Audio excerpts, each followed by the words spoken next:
a few minutes ago. Also, here's a topic for you. Why don't they go ahead and close down the Macon Mall? Went today, and 80% was empty. Hey, for anyone stopping by Macon to see it and leave our city with it in their mind. That's a valid point. Right. That's a very valid point. We appreciate that. But, of course, the Macon Mall is a privately owned entity, so it's not like the city can close it down, you know. And honestly, I would like to see the Macon Mall come back. And, you know, I'm not – they're calling the one up in North Macon now the new mall. The new mall. Yeah. That is – it's a beautiful place up there. Don't get me wrong, and I'm glad it's up there. It's a gorgeous place. That is not a mall.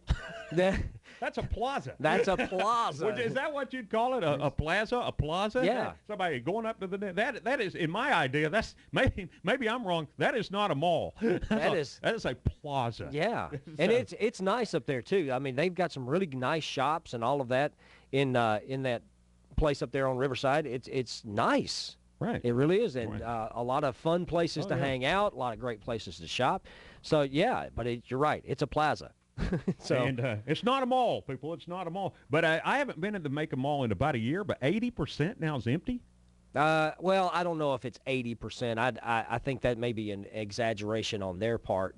But there are a lot of places that are empty in the Macon Mall now. Well, I just coming in on this discussion because I was on the phone with a listener, but I was watching something yesterday, and I believe that the malls all over the country are having this problem. Yeah, I'm and sure I don't know they if are. you guys mentioned that yet or not, but I found it quite interesting. It's not, you know, some people think, oh, it's the crime in Macon, it's blah blah blah blah blah. Well, it's not the crime in Macon. It's the fact that all types of malls like the Macon Mall across the country are having problems filling spaces, and the Macon Mall has actually gotten pretty creative about trying to fill space. Let me say this. That's true. I live not a mile, not an air mile from the Macon Mall, probably a half mile, and I've had no problem with crime. I've never had a problem. I mean, I haven't either. I live temporarily live about a half mile from the Macon Mall, and I've had no problem with crime or seen crime. Or, I encourage folks to go. I mean,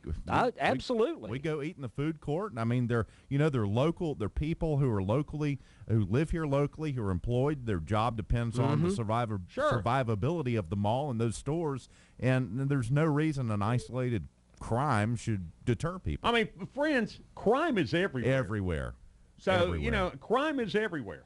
There you go. And you have to, you know, being in Charlotte, that was so crazy up there because the crime, no matter what neighborhood, how nice or how, you know, unpleasant the neighborhood may be, crime is everywhere up there.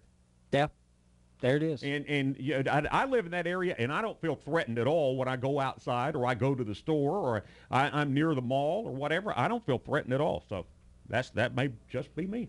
All right, 7:24, 24 minutes after 7.